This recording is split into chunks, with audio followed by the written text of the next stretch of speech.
Hello, this is the book called The First Snow in the Woods, and this book uses photographs instead of drawings. It's also a poem, and it's very beautiful. It's a little long, but I know you can listen with me, and maybe even it would be a great bedtime story before you're going to bed. The First Snow in the Woods. Do you know what that animal is? That is an owl. For those who protect wild places and love wild things. So this book is dedicated to people that like wild things, and I am one of those people. The northern lights faded, bright to dim, like a distant torch flickering across the cold night sky. The owl had seen all this before, but something was different. Something told him tonight he must begin a long journey south. In the morning meadow far away, fog tiptoed in. Without a sound, dew sparkled on fragile webs where a family of deer grazed. A soft breeze crossed the meadow and whispered, "Do you know what's happening?" The spider spun her web and tidied up a fly into another tasty bundle. So here are the deer. And there's the spider. In the same meadow, a woolly bear inched his way along a fern. And that's another name for this caterpillar. And then onto another, chewing, doing what woolly bears do. A dragonfly waited patiently for his wings to dry. He had hatched during the midsummer green long ago in dragonfly time. When will the new season begin, when dragonflies no longer fly? A noisy chipmunk broke the silence of the meadow. "Hey, Spotty, you don't look so good," he called out, munching a tiny red crabapple. "You're losing your spots, and your coat is looking scruffy. Better start hiding your acorns," he warned. "Why would I want to hide acorns?" wondered the fawn. "Acorns are everywhere."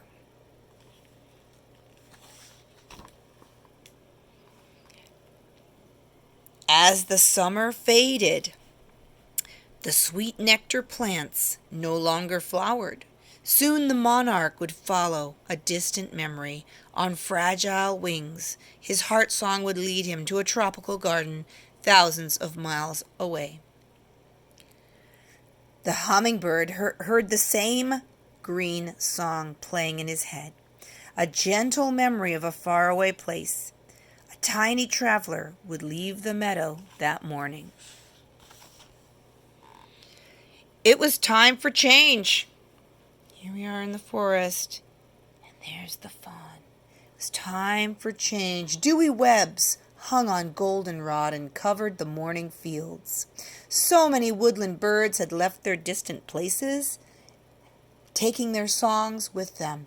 At the edge of the woods, a small squirrel chattered. "Have you heard?" asked the red squirrel. "The great gray owl is on his way from the far north. He only stays here during the harshest winters." The wind ruffled her fur as she snatched up a double acorn to tuck away. "The first snow is coming. It's coming early."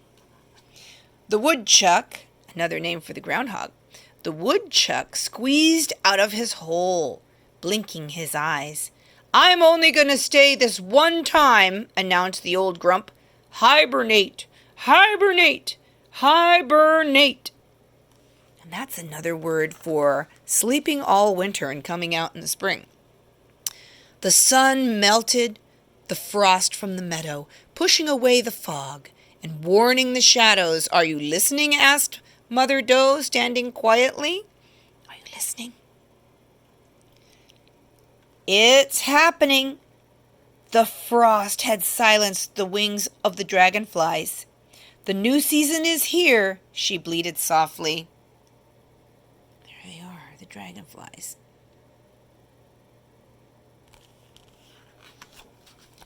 Leaf by leaf, the green world gave way to blurring reds and golds.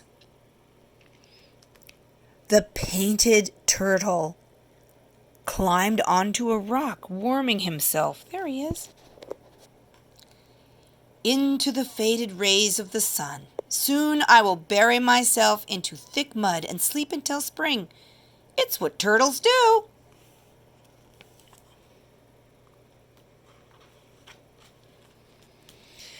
A red maple leaf held stubbornly, twisting and turning on its stem.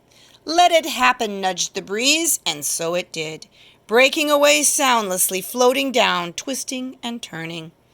The last leaf fell. So the fawn was paying attention.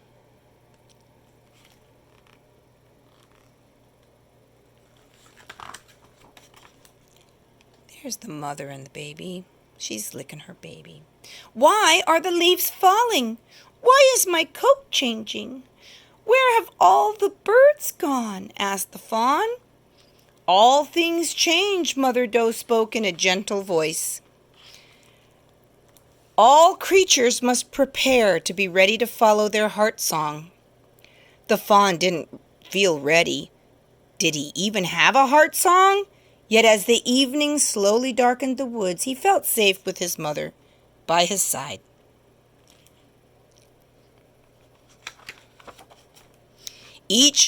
Every night stole more light from the day and held back the morning sun.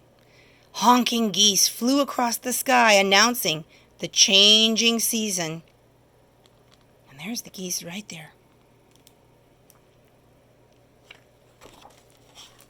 The raccoon poked his head out of a snug hole to listen to morning sounds and sniff the cool air.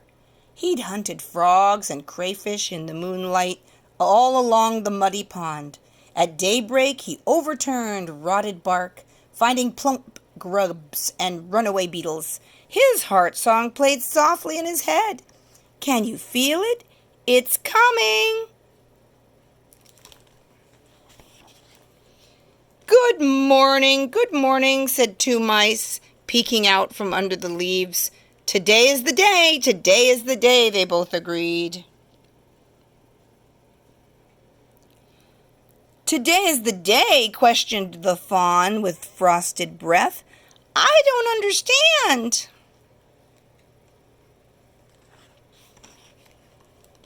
It's true. I've heard it too. The great gray owl is on his way down from the far north, called out the chickadee-dee. Are you ready, Dee-Dee? Ready? Ready for what? Questioned the fawn. As Mother Doe just kept munching her acorns.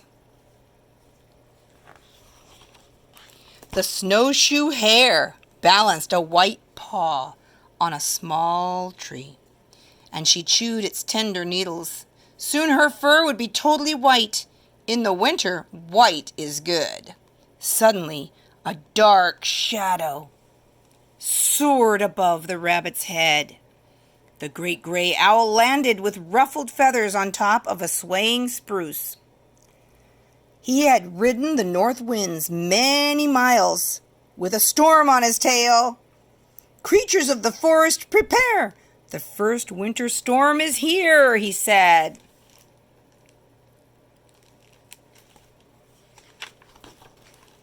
But I'm not ready, said the fawn, standing all alone. The snowflakes floated downward, covering the meadow. What is happening? Why can't everything stay the same? The wind turned colder and the snow fell harder. Sometimes it's hard when things change. The fawn shook the wet snow from his ears. I don't like this. The robin agreed. He wished he had left earlier, his sweet berries behind. Yeah, if he'd left earlier, he would have to leave those sweet berries behind. Hey, where's your home? Called out a frantic chipmunk. There he is. Did you know you need a hole? Here, I'll help you dig. I'll make it big. A hole in the ground? Wondered the fawn. He shook his head. But where is my home? Where should I go? I'm not ready.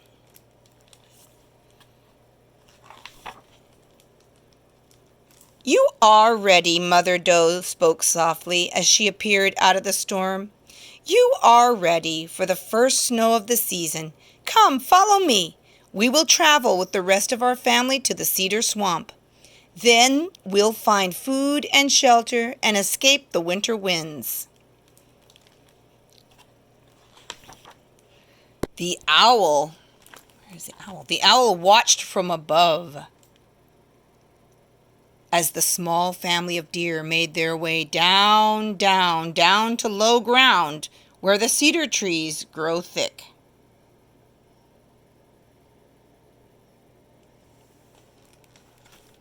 Whistling winds, here it is, whistling winds and white snow swirled and whirled all through the night, and then silence.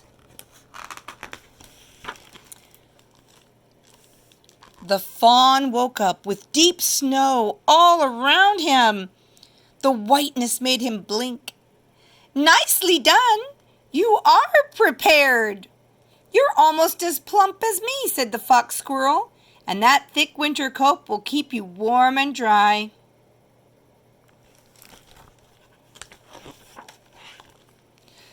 As the fawn looked about, he heard the familiar calls of the winter birds, chickadees, cardinals, and blue jays. A calm came over him as he listened to the snow falling softly. And now he knew he was ready. He had found his winter home. He had heard his heart song. And that's the end. And here is a cabin in the woods. And these are the authors of the story who took the picture. Took all the pictures in our book and put it together. So thank you, authors. That's Carl and Sam Jr. and Jean Stoic. And you guys enjoy your winter because it's here now. And pretty soon we'll be changing our seasons too. Bye-bye for now.